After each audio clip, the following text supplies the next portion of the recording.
అంటే ఏంటి మన ఉద్దేశం? రేపు తెలుగుదేశం పార్టీని గెలిపించుకోవాలి. 5 సంవత్సరాల అరాచకాన్ని చూసాం. తెలుగుదేశం పార్టీ ఎవరికి సీట్ ఇస్తే వాళ్ళే. జనసేనకి ఇస్తుందా, ఇంకోరికి ఇస్తుందా, తెలుగుదేశంకి ఇస్తుందా, బీజేపీకి ఇస్తుందా, నాకైతే అనవసరం. ఇవాళ వచ్చారంటే కార్యకర్తలు కొంతమంది తెక్క చేష్టలకు వ్యతిరేకంగానే ఈ జనమంతా వచ్చారు. వాళ్ళ అసమ్మతిని, వాళ్ళ ప్రేమను చాటడానికి దర్శి నియోజకవర్గం సిద్ధంగా ఉంది. అవతల వైసీపీలో ఎంత మగాడైనా సరే ఓడించడానికి కూడా దర్శి నియోజకవర్గం సిద్ధంగా ఉంది. తెలుగుదేశం, జనసేన, బీజేపీని గెలిపించుకోవడానికి సిద్ధంగా ఉంది. ఇవాళ నేనున్న పరిస్థితుల్లో ఒక పక్క మీ అందరికి కూడా సవినయంగా మనవి చేస్తున్నాను.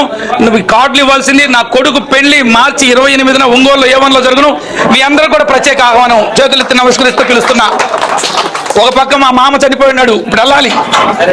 అయినా ఎందుకు వచ్చానంటే రవికుమార్ గారు ఒక బాధ్యత ఇచ్చి పంపించారు. ఆయనకి సీట్ ఇస్తా